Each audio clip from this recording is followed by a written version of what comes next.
Recently, it was reported that the gubernatorial election in Lagos State was full of violence and voters' apathy, as it was made known that some thugs who were loyal to a particular party in the state were threatening a particular tribe never to come out to vote in that day, except they were going to vote for their party. Based on these notes, according to the report published by the Vanguard newspaper, the United States government on Tuesday, in a statement issued by the U.S. Embassy in Nigeria, Washington has renewed its vow of imposing visa ban on anyone found wanting of undermining the electoral process in Nigeria. Speaking further, the U.S. government noted that they witnessed first-hand incidents of voters' intimidation and violence in the governorship and state assembly elections held in Nigeria on March 18th, adding that they are deeply troubled by the disturbing acts of violence in Lagos, Kano and other states in Nigeria during the election. However, the United States government, who commended the INEC over the marked improvements in the conduct of the elections, urged the Nigerian government to prove the reports of violence, threatening to impose visa ban on all individuals found guilty of undermining the electoral processes. And meanwhile, a lot of people have been submitting names. Nigerians have been submitting names of those people.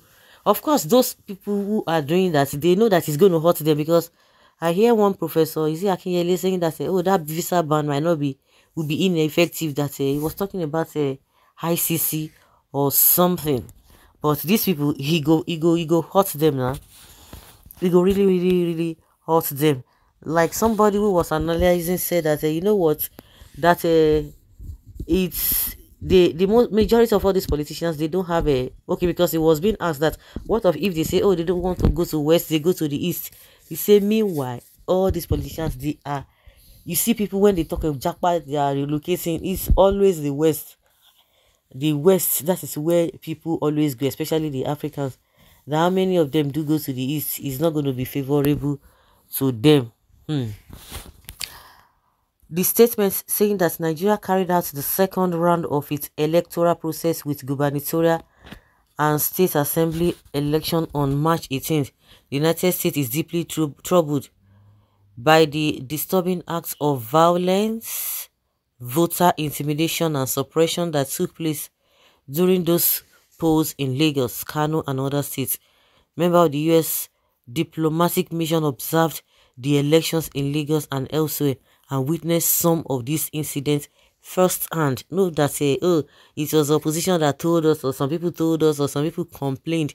They witnessed it firsthand. So there's nothing anybody can tell them. I think Keyamu and the rest of them should be replying or responding, because they are quick in doing that. The use of ethnically charged rhetoric before, during and after the gubernatorial election in Lagos was particularly concerning. We know those who did that.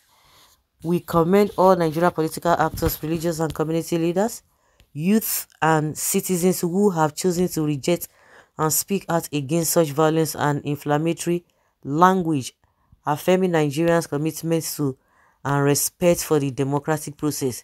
We call on Nigerian authorities to hold accountable and bring to justice any individuals found to have ordered or carried out efforts to intimidate voters and suppress voting during the election process. The United States likewise will consider all available actions, including additional visa restrictions on individuals believed to be responsible for or complicit in undermining the democratic process in Nigeria. The United States renews its calls for any challenges to election results to go through established legal processes, which must not be interfered with. We further call for Nigeria's people to work together as they participate in and continue to strengthen the country's vibrant democracy. Really vibrant? Okay, we hear them. Like I said, those who are in that category are aware of, they know themselves. And also, a lot of petition has been going on, and some people have really come out to tell Nigerians on how to submit, especially those ones that are in diaspora, that are supporting this whole thing. tweeting it, tweeting this, encouraging what is not, they are going to be submitting your names, and the thing you tweet or you wrote or your post that is really not a, cause that wants to cause trouble. They go hear, you go hear yourself. So you better be careful. But that does not mean that those who have committed the offense already, they will pay for it. Oh. They will dearly pay for it.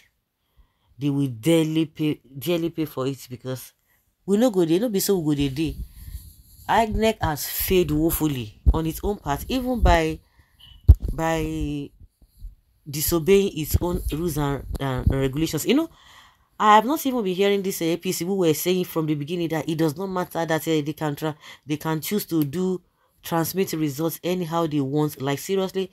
And I begin to ask the questions. Then why was it that if they knew that they could do such a thing, then why was it that they were taking it to the president before the House of Assembly, or is it House of Assembly or the Senate, before they could sign it, and took it to Buhari? It took so much time. It was really back and forth. Then why did they go through that process if they knew that it was not really necessary? That was what this APC wanted us to believe. But as the time goes, a lot of things are beginning to unfold. They are getting unfold, and now they are not even saying anything of such. Now they are getting quiet. Now they are bringing other tactics. They want the people that they've asked to go to court, they want them to be arrested. Who does that? I said, who does that? Not only in Nigeria you see APC people doing that. It's so unfortunate that, especially that Kiyama, just a PTN, where you know what you want for your life. If they use all this useless thing, what is it? Is it money? Your colleagues that are not in this position, are they not living fine? Are they not living better? Don't you know your worth? Or I believe that people who have been saying that the man has not been winning any case in court, he just felt that let him go and join them. Because if you know what is ahead of you, I think he wouldn't have even involved himself with this APC. And he's coming with bare fists to lie to Nigerians. Everything is fine. This and this and that. Now so their conscience don't they dead rich. Now wow. Now wow. So guys, that's all we say. Let us know what you think in the comment section.